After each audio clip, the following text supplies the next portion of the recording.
Assalamualaikum warahmatullahi wabarakatuh. Perkenalkan nama saya Rabu Terdaya Ramadan dengan NPM 220605196. Di sini saya akan menjelaskan tentang proyek besar ujian tengah semester AI dan IoT. Nah, eh, buat proyeknya sendiri apa? Jadi di sini kita disuruh mencari data, suatu dataset yang mana nantinya mau kita develop suatu model ANN-nya supaya bisa kita pertama regresi dan eh, klasifikasi dari data tersebut. Nah, jadi di sini ada problem description-nya, lalu kita develop suatu model ANN dari dataset tersebut, lalu kita modifikasi dari topologi ANN-nya. Jadi kita mencari neuron, hidden layer, dan transfer function yang optimal. Lalu yang terakhir kita evaluasi nih performance-nya. Apakah dia makin bagus, apakah dia menurun atau tidak. Tidak signifikan perubahannya, begitu. Oke, sebelum lanjut, di sini mungkin saya coba mengulangi apa itu ANN sendiri. Jadi ANN itu adalah metode deep learning yang terinspirasi dari bagaimana otak manusia bekerja, yang mana bagiannya ada input layer, hidden layer, dan output layer. Nah, input layer sendiri di sini seperti eh, panca indera manusia, yaitu ada indera penglihatan, indera pengecap, indera pendengar.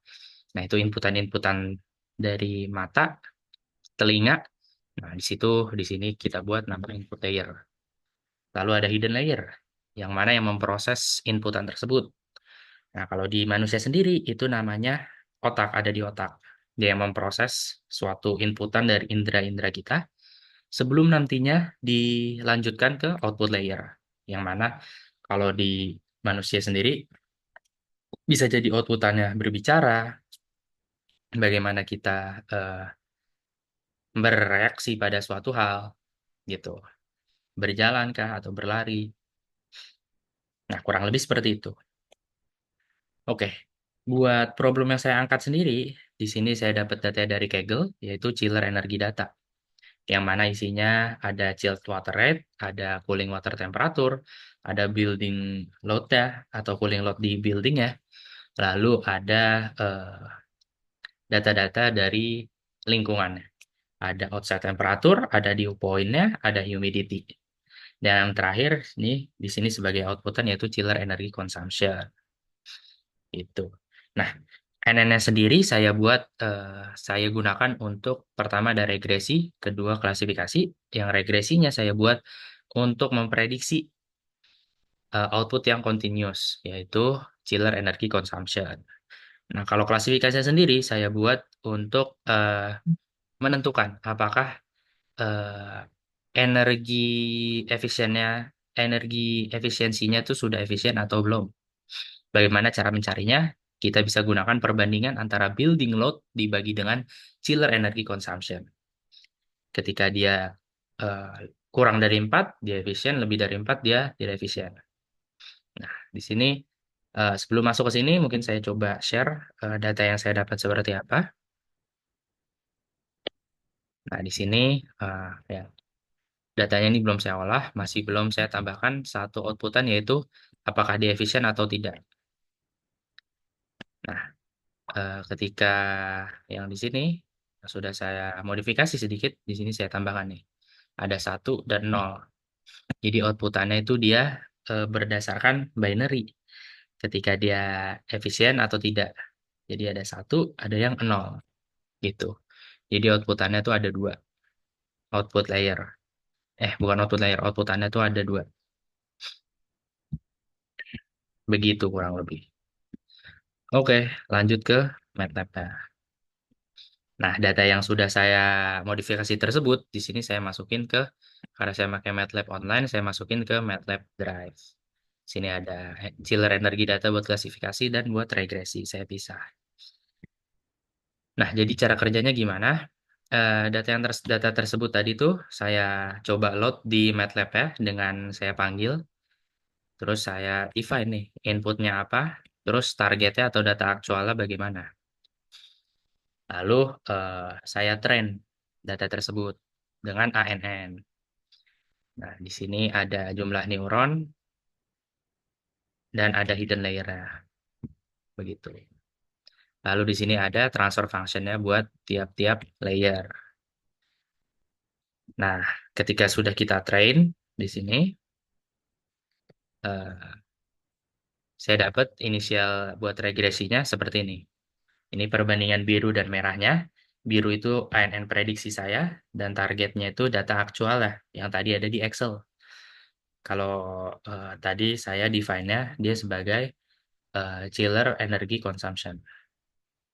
Nah, di sini di data inisialat dapat terlihat masih banyak merah-merah yang terlihat gitu, atau yang belum tertutupi oleh biru-biru. Artinya apa?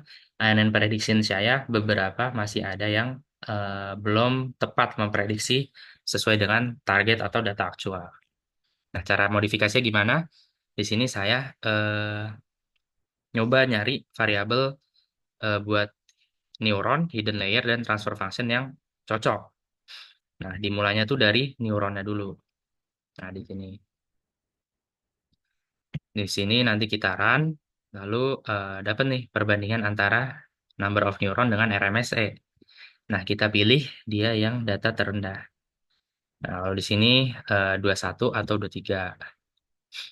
Lalu kita nyoba nyari nih jumlah hidden layer yang optimal atau yang cocok tuh berapa. Nah, ini kita ganti nih jumlah neuronnya. Dengan tadi tuh yang terkecil, dengan perbandingan RMSE. Nah, kalau tadi 21 atau 23. Lalu kita run lagi. Nanti dapat perbandingan antara jumlah hidden layer dengan RMSE. Nah, kita cari lagi yang terendah. Kalau di sini kita dapat 3. Jadi jumlah hidden layer ada 3. Baru deh ketika dapat hidden layer dan neuron, di sini kita masukin lagi nih ke buat nyari transfer function. Nah, di sini sudah di sini. Oh, nah nih. Jadi kita ini perbandingan dengan RMSE lagi. Kita cari deh eh di data yang biru nih layer 1, data yang oranye nih layer 2, data yang kuning ini layer 3. Cari yang terendah, di sini ada Tansik. Buat di eh, hidden layer yang pertama. Buat hidden layer kedua gimana? Hidden layer kedua kita bandingin 3 data, di sini dapat yang Cloxic. Hidden layer ketiga kita bandingin di 3 datanya, yang terendahnya di Tansik. Nah, baru deh kita ulang lagi ke training si ANN ya. Codingan training si ANN. Nah, ini kita ganti eh, neuronnya pakai yang terkecil tadi, ada 21 dan 23. Lalu kita ganti juga nih hidden layer ya, karena ada 3. Nah, saya milih 21, 23 sama yang kecil lagi nih ada di 15. Nah, ini. Jadi dia 3 hidden layer dengan eh, number of neuron yang berbeda-beda. Nah, cara nentuin number of neuronnya yang mana aja itu pakai yang tadi grafik RMS-nya yang terkecil. Sini ada 15, 21 dan 23. Kita run lagi. Nah, dapat deh hasilnya. Sebentar di sini.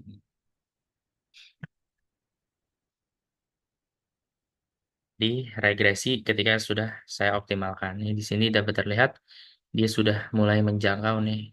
Sudah mulai sesuai dengan targetnya, yaitu ANN prediksi saya. Nah, di sini juga kelihatan nih, yang tadinya merah-merahnya banyak yang belum menjangkau. Biru-biru belum banyak menjangkau, yang merah-merah nih di sini sudah mulai ya lumayan tepat gitu. Atau lumayan lebih optimal dari yang inisialnya. Kurang lebih seperti itu. Nah, lanjut ke klasifikasi. Buat klasifikasi sendiri, di sini kita ngelihatnya pakai confusion matrix. Nah, di awal training inisialnya, di sini bahkan sudah mencapai angka 99,2%. Artinya apa?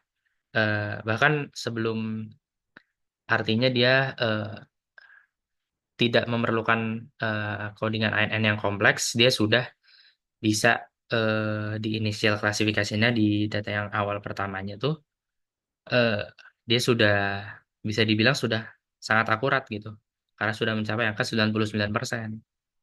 Nah, makanya di sini di final regression ya, dia malah terlihat menurun gitu. Padahal bukan menurun, tapi cuma ya sama, sudah akurat nih, sudah 99%. Nah, kenapa bisa seperti itu? Karena di data awal atau di inisialnya, dia tuh datanya tuh tidak memerlukan ANN yang kompleks gitu. Jadi hanya dengan ANN yang simpel aja tuh dia udah nyampe, sudah cukup akurat datanya. Kurang lebih seperti itu. Nah, cara saya optimalinnya juga sama sebenarnya. Ya, bedanya kalau tadi dibandingin dengan RMSE, cuman ini sudah masuk ke classification accuracy. Jadi yang dipilih itu dia yang tertinggi atau yang mendekati angka 1, bukan yang terendah. Nah, jadi di sini saya optimalinnya pakai satu neuron, pakai 4 hidden layer, sama pakai transfer functionnya pure lean. Nah, didapetin nih hasilnya nih. Dia tidak signifikan lah. Artinya apa? Artinya buat model ANN yang saya pakai buat klasifikasi ini eh, belum bisa apa ya? Belum bisa naikin tingkat keakuratan data yang emang awalnya tuh sudah akurat gitu.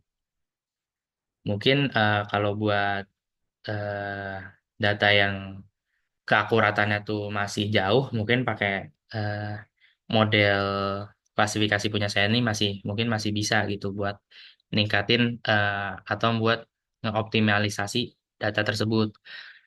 Nah, cuman karena emang dari awal datanya sudah di inisialnya juga sudah akurat, menurut saya ANN ini eh, masih belum signifikan lah, belum bisa eh, meningkatkan tingkat keakuratan yang karena belum akuratnya tuh belum jauh, belum signifikan.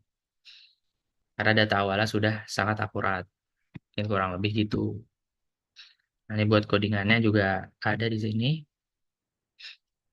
Nah, ini sama kita input dulu data Excel ya, lalu di sini kita training. Sini ada jumlah neuron dan jumlah hidden layer, neuronnya berapa aja. Nah, lalu di sini juga ada nih vari apa variabel buat nentuin jumlah neuronnya yang optimal berapa. Mungkin kurang lebih seperti itu eh, presentasi dari tugas besar saya. Kurang lebihnya mohon maaf. Wassalamualaikum warahmatullahi wabarakatuh. Mungkin saya cukupkan.